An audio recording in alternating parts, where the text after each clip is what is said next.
Hello and welcome everyone to our weekly session titled Latest in Bitcoin Tech, where we go through the weekly Bitcoin Optech newsletter. And this week we will go through our newsletter number 337.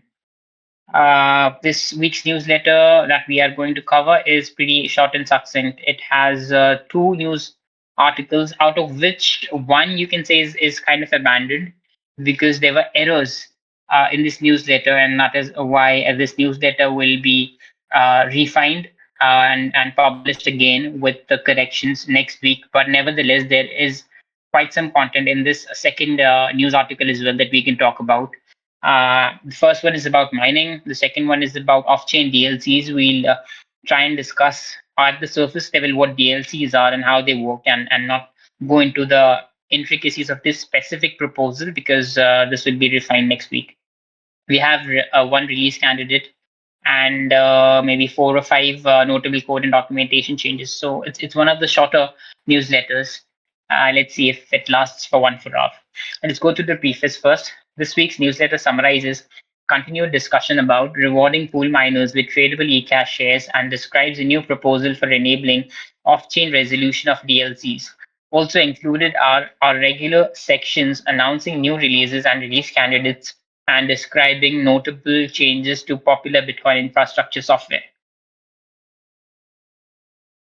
All right. So the first news article, it's a continuation basically of something that we have discussed previously. I think might have been a couple of months ago where we talked about this proposal of miners giving ecash as payouts to the mining pools giving ecash as payouts to the Bitcoin miners. Okay, so before reading this specific news article, let us read its predecessor to try and understand it better.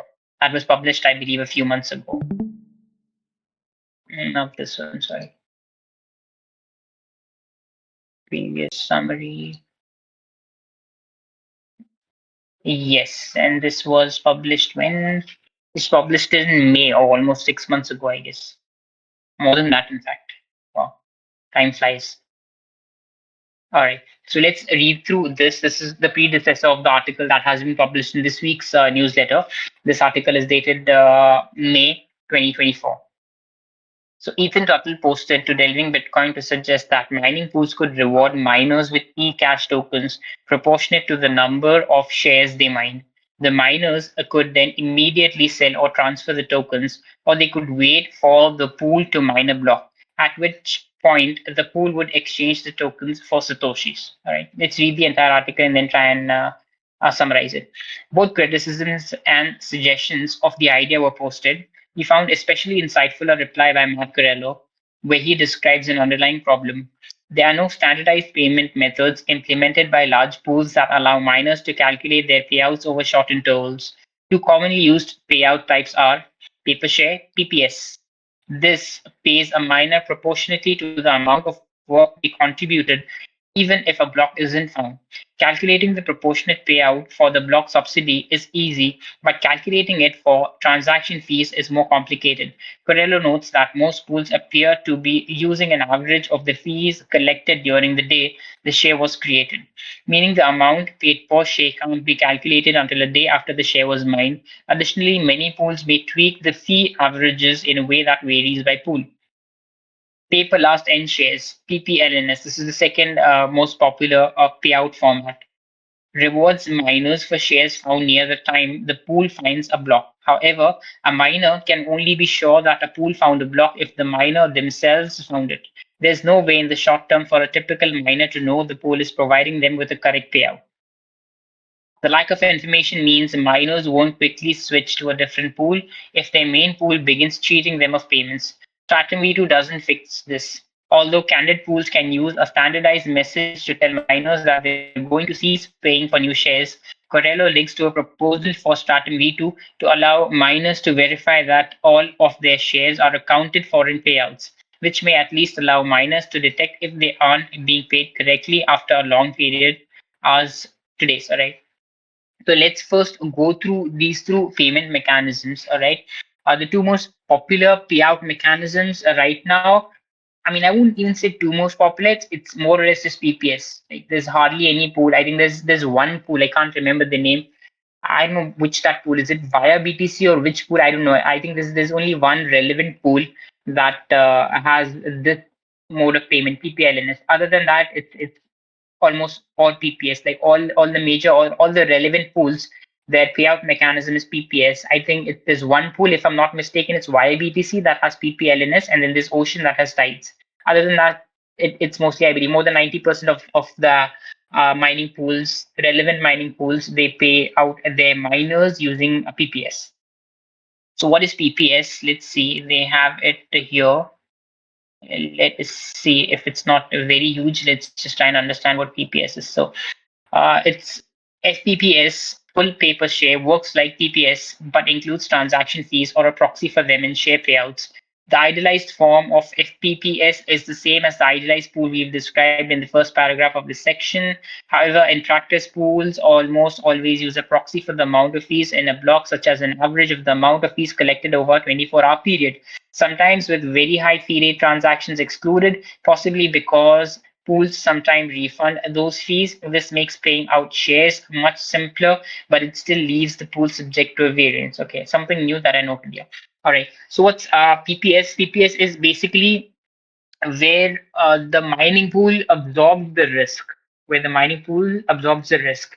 Now we all know that Bitcoin mining is a probabilistic process, right?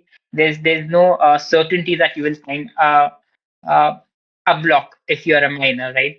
The more hash rate you control, the higher is the probability of you mining a block. It might so happen that a mining pool has 99% of the hash rate, and a miner and another mining pool has 1% of the hash rate. Despite that, the mining pool that has 1% of the hash rate might find 4 or 5 blocks in succession, and the mining pool that has 99% of the hash rate might not find a block for an hour. Okay, so with the increase in your hash rate that you control in the network, the probability of you finding a block, a valid block, increases, but it's not certain. Something that I'd like to mention or noteworthy or correlated that happened, I believe yesterday. I think it happened yesterday. Is that Foundry found 7 blocks in a row? They currently, I think, that specific day when they found 7 blocks in a row, they control 41% of the hash rate, right? And the possibility of somebody controlling 41% of the hash rate and finding 7 blocks in succession is just 1%. The probability is 1%, and it just happened that a mining pool which was controlling 41% of the hash rate mined 7 blocks in succession. So the point being that Bitcoin mining is a probabilistic process. The more hash rate that you control in the network, the higher is your probability of finding a block. However, it's still possible that you might have a considerable amount of hash rate that you control. Despite that, you might not find a block for a long period of time. So there is this trade-off, which is uh, which is executed in the form of a PPS payout scheme. Now, what is this PPS payout scheme? It is a scheme where the mining pool bears the risk, where the mining pool says to the miners that we will pay you out at regular intervals. We will pay you out at regular intervals, irrespective of whether we find a block or no. Right? So there might be situations where a mining pool might not find a block for a long period of time, and then all of a sudden they might find blocks in succession. How maybe the mining pool is in a position where they can bear this variance, but maybe the individual miner is not. So the trade-off is such that the mining pool bears the variance, the risk, but they issue frequent payouts to the miners at regular intervals, right? So there are mining pools who issue out intervals in 5 hours, 4 hours, whatever, 24 hours, right? And how does this happen? One of the ways of doing this, there might be different pools that use different mechanisms, right? Different pools that issue PPS payouts that might use different mechanisms. But one such mechanism that is cited here is the 24-hour period. So a pool will analyze the amount of fee that it procured via block subsidy and transaction fees in 24 hours, and then it will pay its miners in accordance with the shares that they have generated based on the average fee that they collected in 24-hour period, right? Now, this might also have a caveat, which I just read right now, right?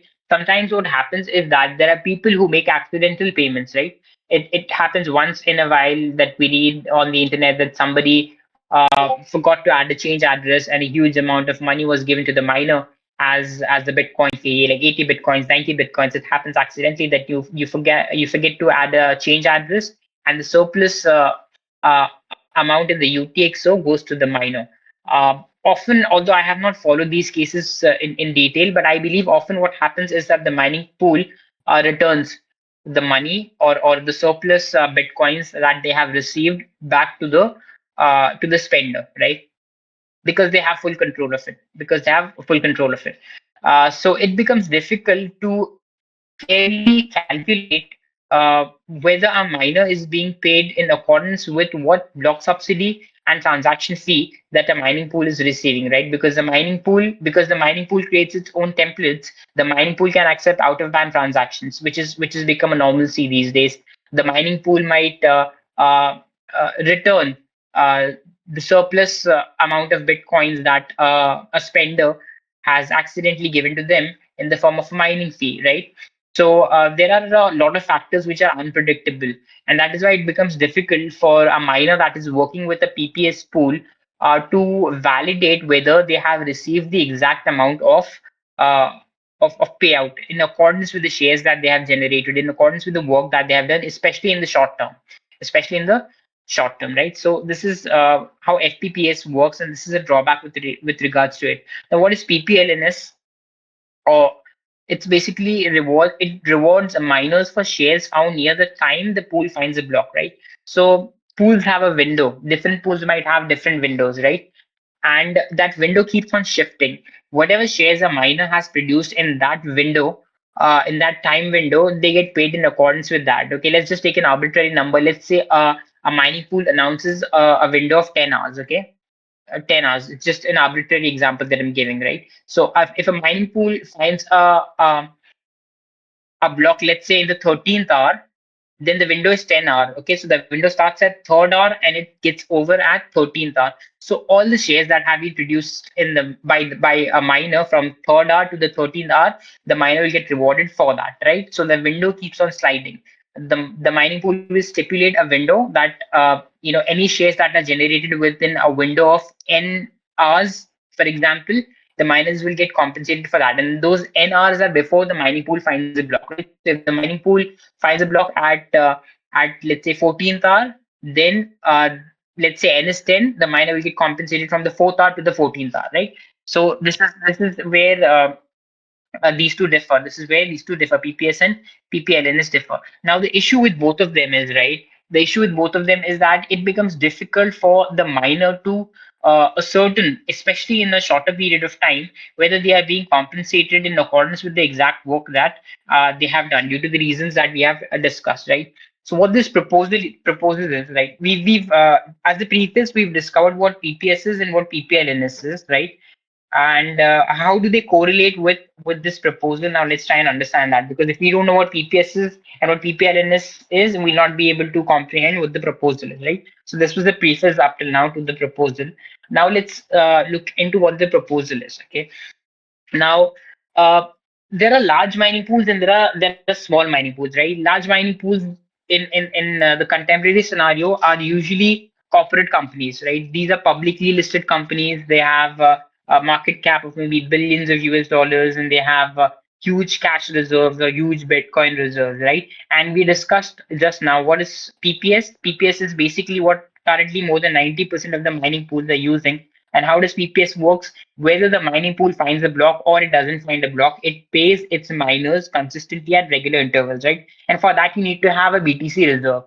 You need to have a BTC reserve, right? Because if a pool does not find a block for a large period of time, then a large mining pool that has a huge Bitcoin reserve can pay its miners from the Bitcoin reserve, even if it is not finding a block. But if a small mining pool wants to enter the mining ecosystem, they can't do that, right? It's not a sustainable business model for small mining pools. If somebody sets up a mining pool and starts from the stages of infancy, they cannot bear that risk, right? They cannot assure their miners that, hey, whether we find a block or no, we are consistently going to pay you out in regular intervals, every 4 hours, every 5 hours, right? The large pools can do that. The pools that have a market cap of billions of US dollars, the pools that have 15, 20% of the hash rate, pool that is publicly listed, a pool that can raise money overnight, a pool that has a huge BTC reserve.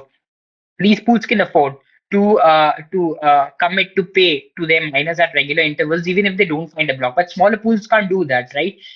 Smaller pools cannot afford to consistently pay their miners whether they find a block or they do not find a block. And this is a huge impediment or bottleneck with this uh, payout mechanism.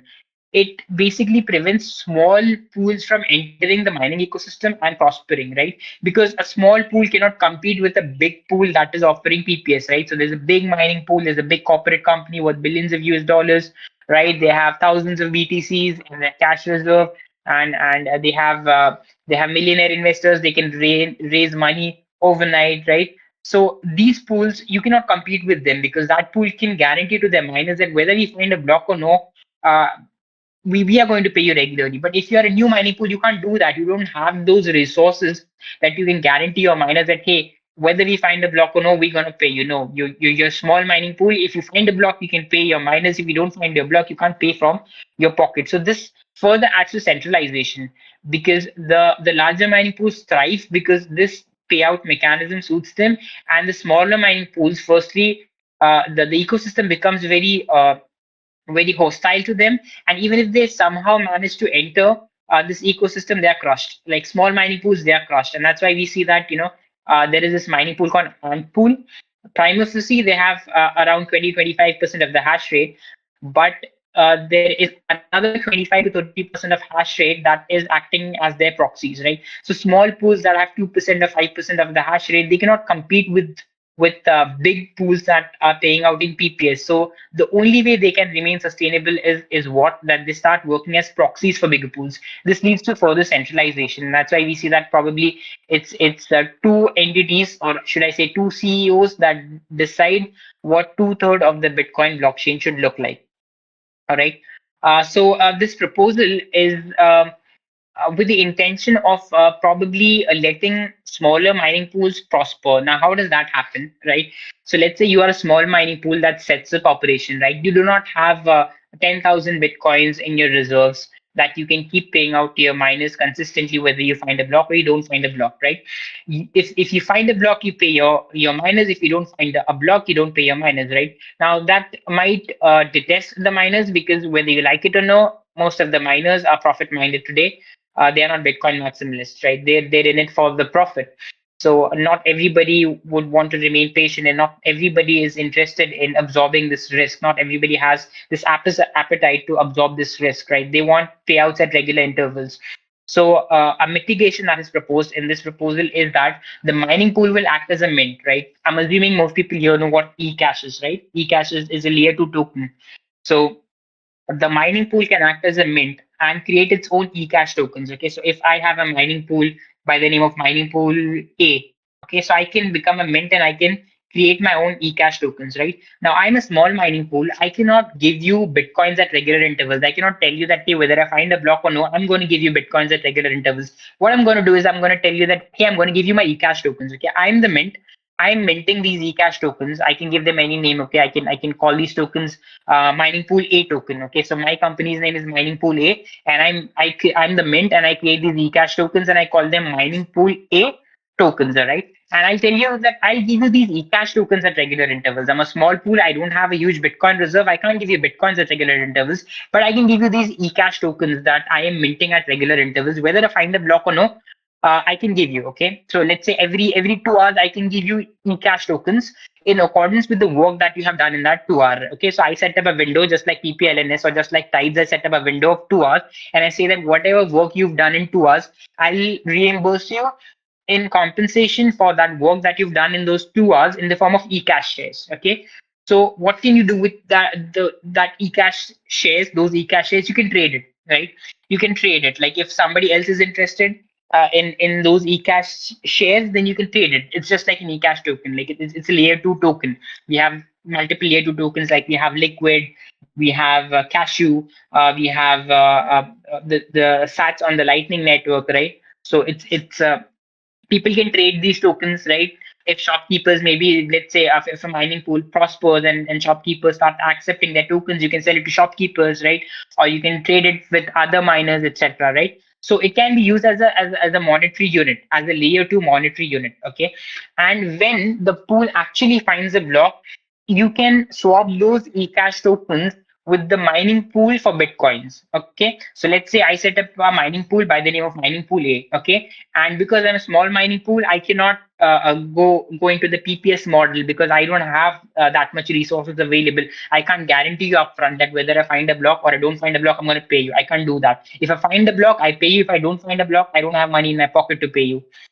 What do I do? I give you ecash token. Let's say I set up a window of 2 hours. Okay. After 2 hours, I calculate how much work you've done. I give you my ecash tokens. Okay. I have not yet found a block. Okay. Now 4 hours passed by. Okay. The second window is also over. I again give you ecash tokens. Now 6 hours have gone. Okay. So three windows have gone and I pay you ecash tokens. After 6 hours, I find a block. I finally find a block and now I get the Coinbase subsidy and I get the transaction fee. Now, what I tell you is that hey, if you want the ecash tokens that I've given you for the previous 6 hours, the three windows, if you want, you can keep that, or if you want, you can swap it with me. Okay, whatever work you've done, give those ecash tokens back to me, and I will compensate you in accordance with bitcoins, right? Because now I have bitcoins. I was a small mining pool earlier. I did not have bitcoin, so I gave you my ecash tokens, right? And you can sell if you want to wait till the pool finds a block, good enough, right? If you want to wait, if you want to keep on piling those ecash tokens and wait till the mining pool finds a block, great. When the mining pool finds a block, might take a day, might take 2 days, might take 3 days, depending on how much hash rate it has. Might be a block a day, might be two block a day, right? So when the mining pool eventually finds a block, if you don't want the ecash tokens, you give the ecash tokens back to the mint. That's the mining pool, and you take bitcoins, right? And if you don't want bitcoins, then you can use those ecash tokens. You can probably trade those ecash tokens with other people. And if there is a market for it, then that ecash token also becomes valuable, like liquid or like sats on the lightning network, right? Stuff like that. So it kind of it's a mitigation such that a small mining pool need not have Bitcoin reserves, like huge Bitcoin reserves, right? And it can still pay out its miners in ecash tokens, right? And it also gives some form of or it kind of mitigates or reduces the amount of risk that the miners have to bear because they know whether the mining pool is going to find a block or no. They are going to get ecash tokens, right? They are going to get ecash tokens.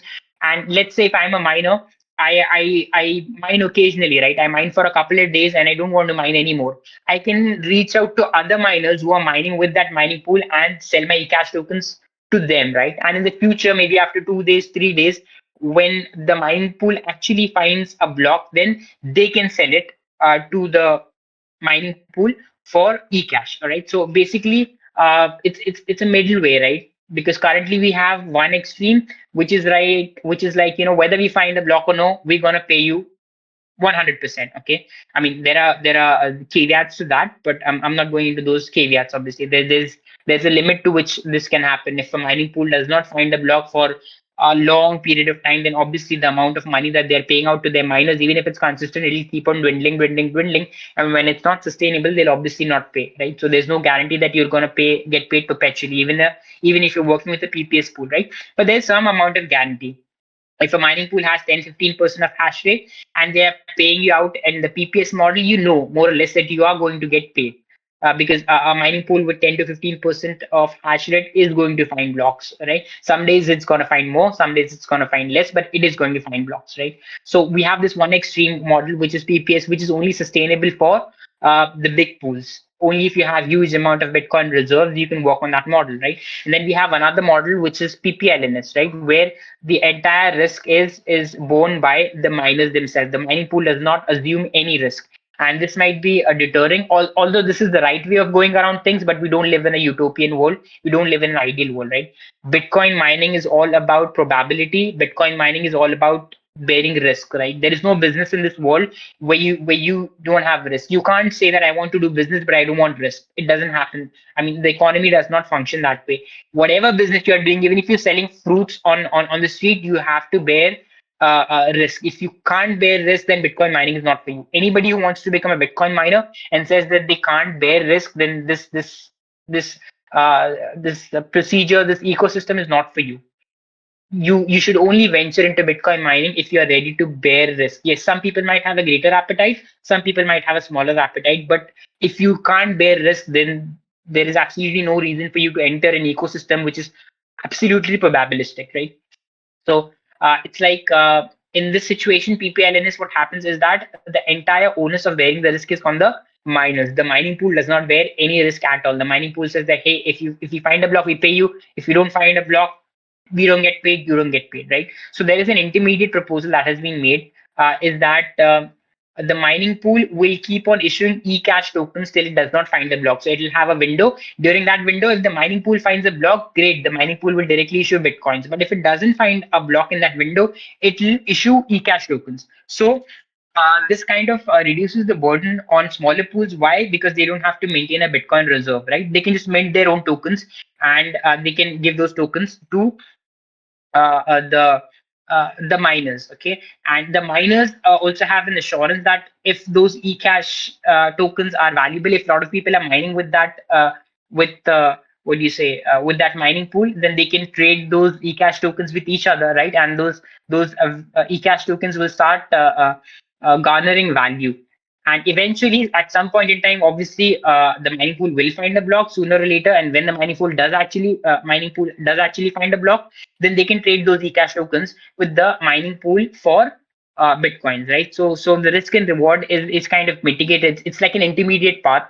Okay, so not in the first situation, the entire risk is absorbed by the mining pool, that's PPS, and the second situation, the entire risk is absorbed by the miners, which is ideally how it should be. But because over a period of time, we have seen that people who are into the mining ecosystem are not ready to bear risks, and that is why this is kind of an intermediate suggestion that is made by this author. So let us just read the first passage again to kind of summarize what we've talked about up to now. Ethan Turtle posted to Delving Bitcoin to suggest that mining pools could reward miners with ecash tokens proportionate to the number of shares they mined. The miners could then immediately sell or transfer the tokens, or they could wait for the pool to mine a block. At which point the pool would exchange the tokens for satoshis, right? So this is what was covered in May. Now let's read the current article, which is a continuation of the previous article. So continued discussion about rewarding pool miners with tradable ecash shares. Discussion continued since our previous summary of a Delving Bitcoin thread about paying pool miners with ecash for each share they submitted. Previously, Matt Corello asked why a pool would implement the extra code and accounting to handle tradable ecash shares when they could simply pay miners using a normal ecash mint.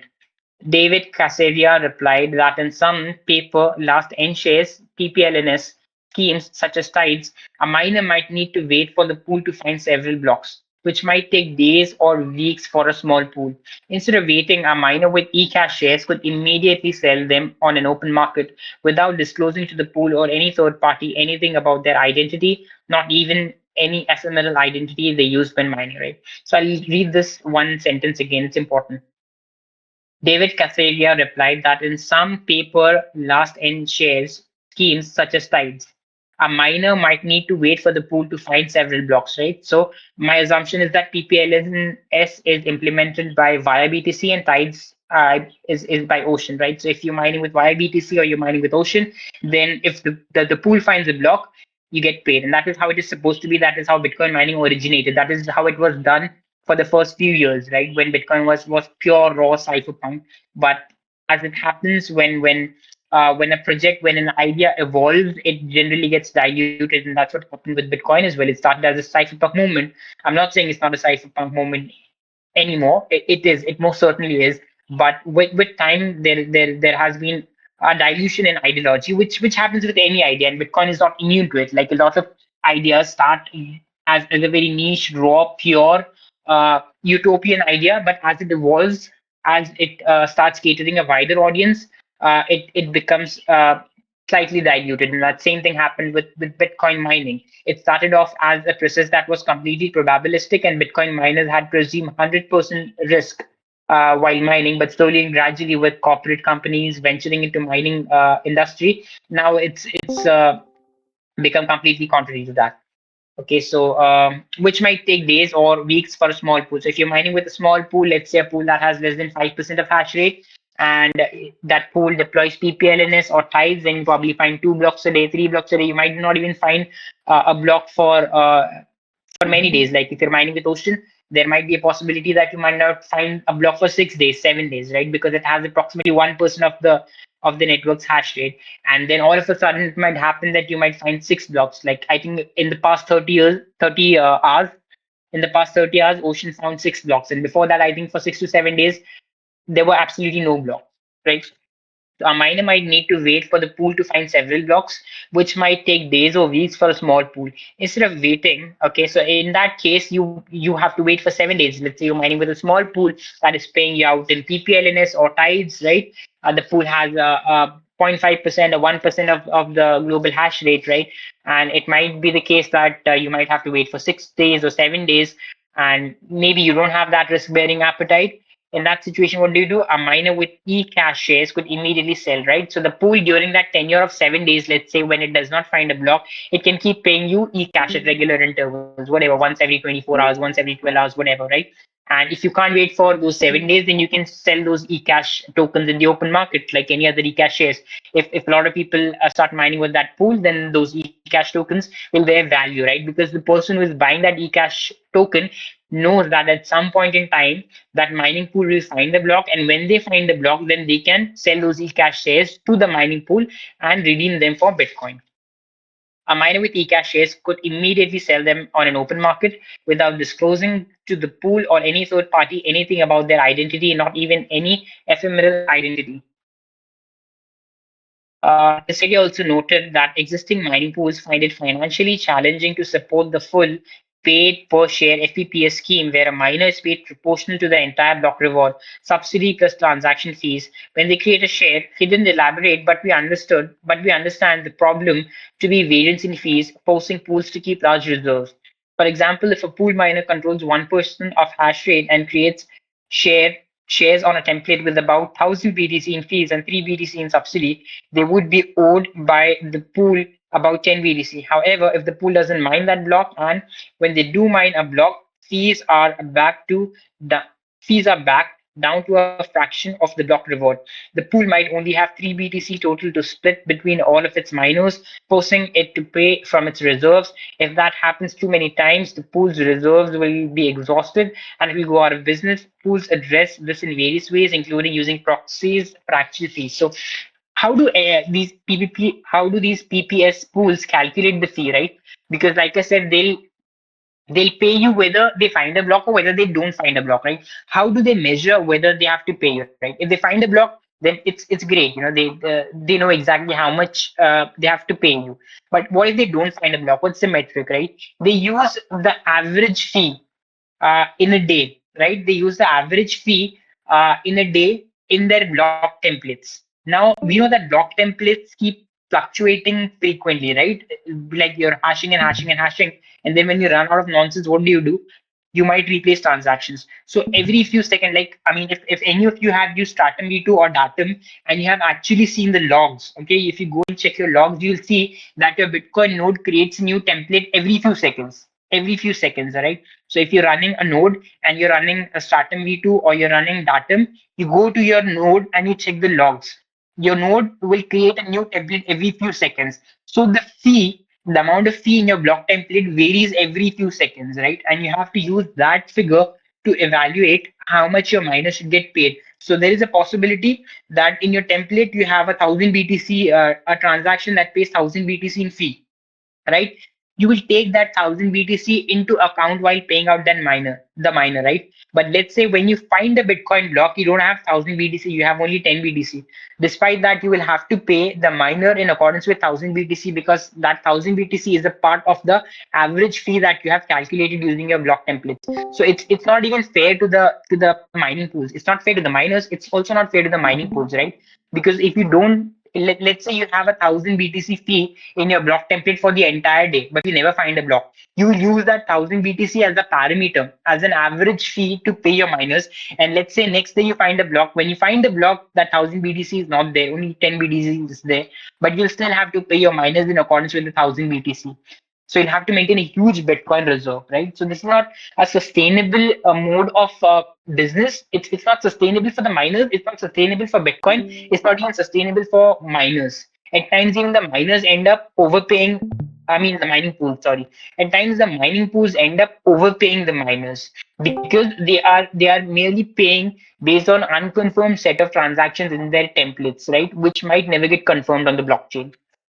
So this is a proposal that we discussed is like a middle way. The mining pool becoming a mint, minting its own ecash tokens and giving those ecash tokens to the miners for as long as the mining pool has not found a block, and the miners can trade those ecash tokens in the open market and redeem them for whatever they want. Sats on Liquid network or UTXOs on the mainnet, or if they want some other ecash token or whatever, or liquid or whatever, right? Or maybe even fiat if they want, up to them. They can just sell it in an open market, or they can keep on piling. They can keep on piling until and unless the mining pool actually finds a block. When the mining pool actually finds a block, then they can redeem those ecash tokens for bitcoins. So yeah, this is what the proposal is about more or less.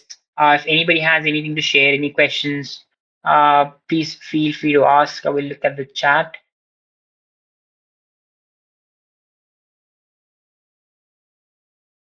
Mm, any questions, anyone? If none, then we can move on to the next news article. All right, cool. I'm assuming there are no observations or questions, so we'll move on to the next one. Okay. The next news article, as I discussed at the advent of the session, there is an error in the news article. So we will not go into the intricacies of what this proposal in and of itself is. We'll just read the proposal. We'll try and understand what DLCs are for those of you who don't know what DLCs are on a high level, and then probably try and understand what this proposal aims to achieve with off-chain DLCs, and without going into the intricacies of this. And then we will move on to the code and documentation changes. We are 40 minutes into the session. I believe we have 20 more minutes. So let's see how much of the newsletter are we able to cover. Developer contribution posted to the DLC dev mailing list about a contract protocol that allows an off-chain spend of the funding transaction signed by both parties to create multiple DLCs.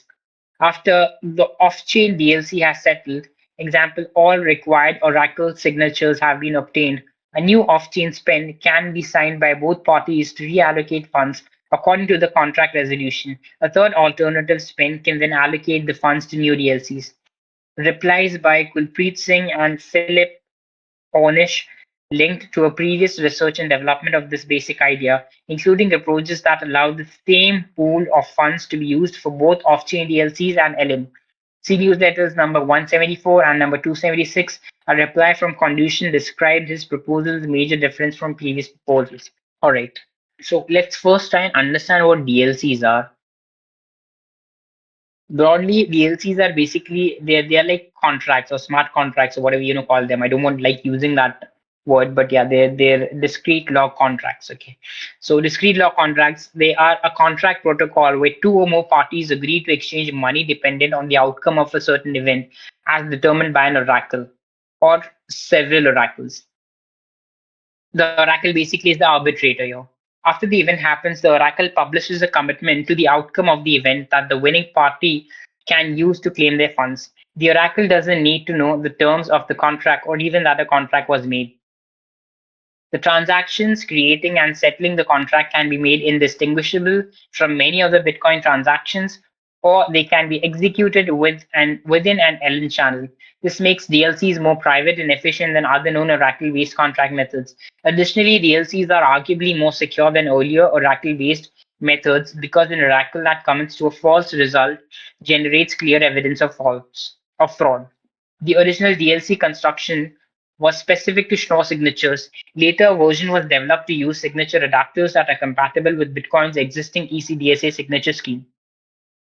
So what are these DLCs? They are basically contracts where two parties, quote unquote, bet with each other and the winner takes it all, right? So there's an arbitrator, which is referred to here as an oracle, which could even be a server or which could be a self-executing smart contract, right? So two people can bet on the outcome of a certain event and they can park their funds in a multi-signature wallet, right? And the multi-signature wallet will have two output scripts. Okay. One output script is would be when event A occurred, and the other would be if event B occurred, right? Now, let's say if there are two parties, Alice and Bob, right, and they want a DLC. So Alice and Bob will park their funds in a two of two multi-sig account, or three of three, in fact, multi-sig account. Okay, and this account, I mean, the funds that are parked in this multi-sig account will be redeemable in uh, in two ways, right? Event A and event B. Let's say Alice bets on event A and Bob bets on event B, right? So if event A occurs, all the funds that are parked in that multi-sig account will be owned by Alice, and if event B occurs, all the funds that are parked uh, uh, in the account will be redeemed by Bob, right? And the arbitrator or the intermediary or the facilitator is an oracle, which could be a server, which could be a self-executing contract as well. So broadly, this is what a discrete log contract is. And there's a very nice article about it on River. Let me see if I can find this. Discrete log contract. Let me see if it was in River or elsewhere. I read a nice article recently. Yeah, I think this is pretty nice. Let's try and understand what DLCs are.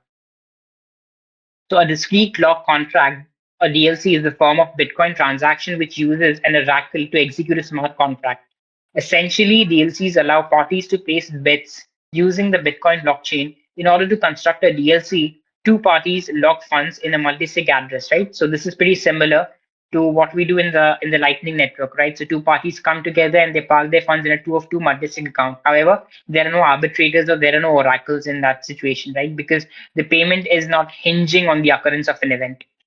These funds are only able to be spent when the oracle releases the specified information at a specified time. An oracle for a DLC can be any form of data feed, such as a website's publication of the result of a sports match or an exchange's listing of an asset price, right? So two people can come together. Uh, and let's say that they bet on a sporting match. Person A says that certain team will win. Person B says that certain other team will win, right? So they can park one Bitcoin each in a two of two multi-sig address, right? Which is and third participant or the third signature will be controlled by the oracle, which could be a server. And then this script will be configured in such a manner that it will be linked with any form of a data feed, like for example a website's publication, right? So if that website publishes that team A wins, then all the funds will go to the person who was betting on team A, and if the website publishes that team B wins, then all the funds will go to the person that bet on team B, right? Or an asset price, like somebody predicts that a certain stock will be of some value, and another person predicts that a certain stock will be of another value, so they can bet on that. Not vouching for it, but this is what the use case is, right? There can be many other use cases as well, right? So I mean, this is a common practice in the real estate industry. Okay, so when, let's say, somebody has a land and they hire a mason to construct a house for them, so they stipulate a contract wherein there is a clause which is introduced saying that you will have to construct this house for me within 6 months, right? So let's say you're the landlord, okay, and you've hired a mason to construct the house for you within 6 months, okay, and the mason has committed to construct that house for you in 6 months. So you can stipulate a contract, a clause in the contract that if you don't, uh, if you don't build this house within 6 months, I'll not pay you anything, right? And the mason agrees. The mason puts one Bitcoin in that multi-sig address. The landlord puts one Bitcoin in that multi-sig address, and there's an oracle who's a third party, right? And then there are two ways in which the funds can be redeemed. Okay, so if the mason is able to construct the house within 6 months, and he can prove that he has constructed the house within 6 months, then all the funds will be redeemed by the mason. And if he's not able to construct that house within 6 months, then all the funds will be redeemed by the landlord. So this could be one use case.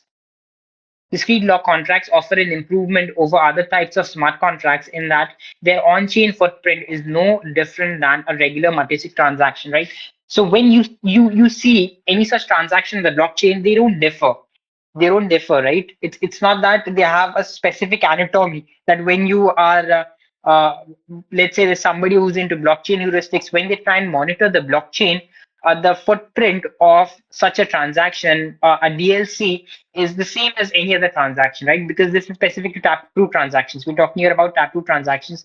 This is enabled with Tap2 transactions, and one of the features of Tap2 transactions is what is that is it enables Schnorr signatures, which allows you which allows you public key aggregation and digital signature aggregation, right? So initially, what used to happen is that if there was a multi-sig transaction, then you could make out on the blockchain that this is a multi-sig transaction and two people have signed this transaction, or three people have signed this transaction, or 10 people have signed that transaction, right? But what do Schnorr signatures do? They facilitate signature aggregation. So even if 10 people are signing a transaction, they can all aggregate their signatures in such a way that the signature will appear to be one signature on the blockchain, right? So if anybody analyzes that signature, they will not be able to figure out whether this is a regular signature which has been signed by one person or whether this is a Schnorr signature which has been signed by 10 people, right? So on the blockchain, you will not be able to distinguish between a DLC based transaction or any other transaction because it deploys Schnorr signatures, which indulges in public key aggregation and digital signature aggregation. So they thus do not require any special changes to the Bitcoin protocol other than the introduction of Schnorr signatures, which will be introduced in the Taproot upgrade. However, DLCs do not fully solve the Oracle problem. The inability to incorporate real-world data into a smart contract in a trustless manner, as they still rely on a trustworthy Oracle to release true data, right? This involves trust because you need a third party, right? You'll always have a third party, and that third party will determine the occurrence of a certain event. So it does have a certain amount of trust induced in it. We'll just go through the example and then we'll probably wind up this specific news article. For example, if Alice and Bob wish to set up a DLC to bet on the outcome of a coin toss, they first create a funding transaction where both parties send Bitcoin, say one BTC each, to a two of two multisig. Next, Alice and Bob obtain public keys whose private keys are newly created from the oracles to signatures of both events, heads or tails in the case of a coin toss. Note that these private keys are not the private key used to create the event signatures. A signature cannot be used to derive the private key that created it. With these public keys, Alice and Bob create two commitment transactions called contract execution transactions, one of which spends the 2 BTC from the funding transaction to the heads public key, and the other which spends it to the tails public key. Both of these transactions require signatures from Alice, Bob, and the heads or tails key. Since neither Alice nor Bob have the heads or tails private key, these transactions have only two of three required signatures and remain unpublished in the blockchain for now. All right. So the gist is that let's assume Alice and Bob want to bet on a coin toss. So Alice and Bob both park one BTC each in a two of two multisig account, right? Two of two multisig account. Now there are two redemption paths to this two of two multisig account, right? One is with the heads key and the other is with the tails key. So Alice will sign both the paths. Bob will sign both the paths, but neither Alice nor Bob has the heads key or the tails key, right? Who will have that? The oracle will have that. The arbitrator will have that. And if it's a head, then the oracle will sign the using the heads key. And if Alice has bet on heads, then she gets the two bitcoins. And if Bob has bet on tails, and if it's tails, then the oracle or the arbitrator will use the tails key, and then they will sign using the tails key, and then Bob gets the fund. So that is basically what the DLC is. It's a discrete log contract which involves the trust of an oracle where two parties can park their funds in our scenario two of two multisig account, which and the redemption of the funds in that account is linked to the occurrence of an event. And I mean, the proof or the determination or the validation of the occurrence of that event is done by an oracle. That's what a DLC is, right? Let's see how this proposal incorporates DLCs, right? So developer contribution posted to the DLC dev mailing list about a contract protocol that allows an off-chain spend of the funding transaction signed by both parties to create multiple DLCs, right? So we've heard about off-chain lightning channels, right? So when you open a lightning channel, you have an option when you want to close it, then you can close it and go on-chain, right? But there are also proposals that are considering that you can divert funds from one lightning channel to another lightning channel without going on-chain. So if you save your on-chain fee. So if Alice has the lightning channel with Bob, right? And then Alice and Bob want to close that lightning channel, right? And let's say Bob wants to open a Lightning channel with Charlie. So instead of going on the mainnet, Bob can just divert the funds that Bob has in the Lightning channel with Alice to the Lightning channel that it plans to set up with Charlie, right? These are known as channel factories. So this is a similar proposal that you can have off-chain DLCs. So Alice and Bob come together, and let's say they park their bitcoins in a 2 of 2 multi-sig account, and they bet on a head or a tail, and Bob wins it, right? Now instead of going on the main chain, let's say Bob wants to make another bet with Charlie that the team that won the toss will score 5 goals. So instead of going on the main net, they can use that same off-chain DLC and divert the funds of that off-chain DLC into another off-chain DLC, and they can keep on doing that without going on main chain. So they save the settlement fee, right? That is what the proposal is, to make DLCs off-chain, and then using the commitment transaction of one DLC to fund the funding transaction of another DLC, just like we have channel factories in the Lightning Network. That is what this proposal is about. We're not going to the intricacies of this because it will be refined next week due to some errors being available, due to some errors being spotted in the text, right? So if anybody has any questions about DLCs or how this proposal aims to use off-chain DLCs to create a series of DLCs similar to how we have the channel factories in the Lightning Network, then please feel free to ask the question. I'll just have a glance at the chat, and if not, then we move on to the code and document sections. Nothing in the chat as well. Cool. What's the time? It's 9. We will try and wind this up in 5 to 7 minutes and not take a lot of your time. So Eclair, the first code and documentation bullet point that we have is pertaining Eclair. It's related to the Lightning Network. So in Lightning Network, we have multiple implementations. We have CLN, we have LDK, we have Eclair, we have other than them as well. So LND. Eclair introduces a 12-block delay before marking a channel as closed after its funding output has been spent to allow for the propagation of a splice update. Spent channels are temporarily tracked in a new spent channels map where they are either removed after 12 blocks or updated as spliced channels. When a splice occurs, the parent channel's short channel identifier, capacity, and balance bounds are updated instead of creating a new channel. Okay.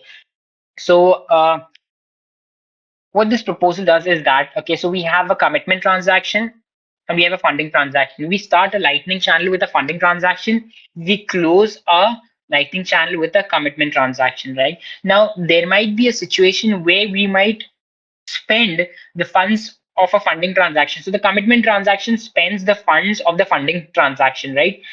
There might be a situation where we are spending the funds of the funding transaction, but we don't aim to close the Lightning channel. We are splicing it, okay? And those of you who know what splicing is, it's a mechanism of adding more liquidity to your Lightning channel, okay? So if your Lightning channel runs out of liquidity, there's this concept known as splicing, which we've talked about in previous sessions, right? So you can splice your Lightning channel, you can add more liquidity to it, right? So in that situation, what do? You spend the outputs of your funding channel, of your funding output, right? And you create a new transaction altogether and you add more funds to it, right? So what Eclair is going to do is that every single time you spend the outputs of your funding transaction, it'll use a 12 block buffer before closing a channel, right? And during that 12 block buffer, they have created a data structure called spend channels where they will track that. Okay, so if within 10 blocks you splice the channel, it will not close the channel. Okay, because it knows that your intention of spending the outputs of the funding transaction was not to close the Lightning channel, it was only to add more liquidity to the Lightning channel. So it will give you a 12 block buffer. If within the 12 block buffer you splice the channel, then it will not close the channel. It will just add more liquidity to it. And if after 12 blocks as well, you've not spliced the channel, then that's an indication that you have closed the channel. It will close the channel, right? So that is what they've done. They've added a data structure by the name of spend channels. Well, they keep a track of all the outputs of the spent outputs of the funding transaction. They'll keep a track of them for 12 blocks, and after 12 blocks, if it's spliced, then they'll not close the channel. They'll not declare the channel to be closed, right? Because they have to announce it to the entire network. When a channel closes, you announce it to the entire network. When the channel shuts, you announce it to the entire network, right? So they will keep this tracked in this new data structure called spend channels to determine whether the outputs of the funding transaction was spent to slice the channel. In that case, they not announce the closure of the channel, and if that doesn't happen, then they know that the channel has been closed, and they will announce the closure of the channel. The next one is about Rust Bitcoin. It adds ability to encode and decode BIP324's V2 P2P transport messages. See newsletter number 306. This is achieved by adding a V2 network message struct, which wraps the original network message enum and provides V2 encoding and decoding. Uh, if you know what V2 encoding and decoding is, so basically there are two versions in which uh, information is propagated across the Bitcoin network. Okay, at least Bitcoin Core incorporates it. I'm not sure if folks of Bitcoin Core incorporate have already incorporated that. I don't even know if standalone implementations of Bitcoin like BTCD or LibBitcoin have incorporated that. But we know that Bitcoin Core has incorporated this V2 P2P transport, and I believe now it's default. Initially, what used to happen is when two Bitcoin nodes communicated with each other, they would communicate with each other in plain text. So whatever information they were sending with each other was being sent in plain text, and anybody could dissect that information. Like your ISP provider could dissect that information and figure out what communication is happening between two nodes. Right now, that was upgraded with BIP 324, which incorporated version 2 P2P transport, where the messages are encrypted and decrypted, right? So node A, if node A wants to send a message to node B, node A will encrypt it. And when that message is being transported from node A to node B, it'll appear as like gibberish, right? It'll appear as cipher text, which is not human readable. When it reaches node B can then decrypt it, right? So if your ISP service provider or somebody who runs an ASMAP tries to dissect the communication that is happening between two nodes, they will not be able to understand what information is being spread, right? They can use some heuristics by the size of the packets that are being shared, by the frequency and the time interval of the packets that are being shared, right? But they will not be able to access the actual text information that is being shared between two nodes. So this is the standard way of communicating between nodes that are running the default version of Bitcoin Core. Rust Bitcoin, I believe, does not have. I don't believe. I'm sure they did not have this feature. Now they have this feature. I believe they have incorporated the ability to encode and decode. They still have not activated the P2P transport version to P2P transport. So if two people are running Rust Bitcoin and the nodes are communicating with each other, they're still communicating with each other in plain text. But they have added the ability to encode and decode, which I believe is a step in the direction of allowing the node runners to actually avail this benefit of encrypting the data when they're sharing it with each other. Let's take one more. Which should we take?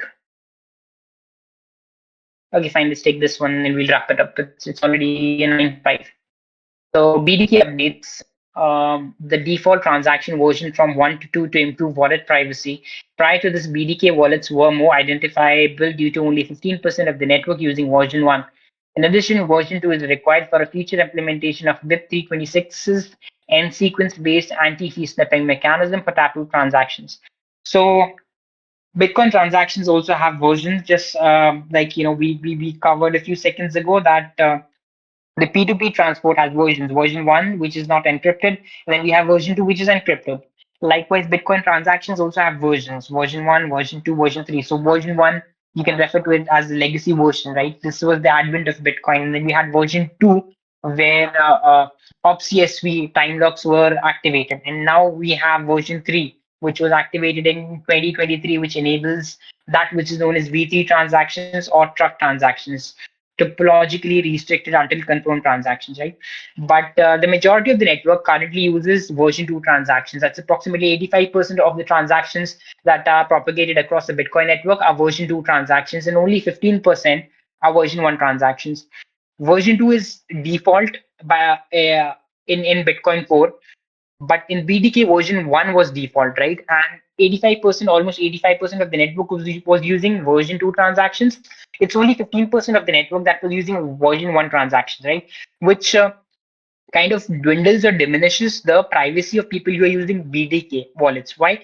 Because if a transaction has version 1, then there is a very high possibility that the person who created that transaction is using a BDK wallet, right? Because BDK wallet is currently still using version 1 as the default version, and there are only 15%, a very small subset of transactions on the network that have version 1. So I mean, every single time you see a version 1 transaction on the Bitcoin network, there is a high possibility that the user is using a BDK wallet, which obviously is not good. You don't want to reveal all of that information. You want Bitcoin to be an anonymous network. You don't want people to know what wallet you are using, what client you're using. That is absolutely confidential information, and there is no reason for you to put it out there on the blockchain. So what they have done is that they have now switched the default transaction version from 1 to 2, so that they are in sync with the majority of the transactions that are being broadcasted across the network, and they now have a higher anonymity set. So yeah, that is what we had to cover for the notable code and documentation changes. I don't think we have time to cover anything more. We are well past our 1 hour mark. I'll stop sharing my screen. If anybody has anything to share, any questions to ask, please feel free to go ahead and do that. And if nobody has any questions, then we can wind up the session.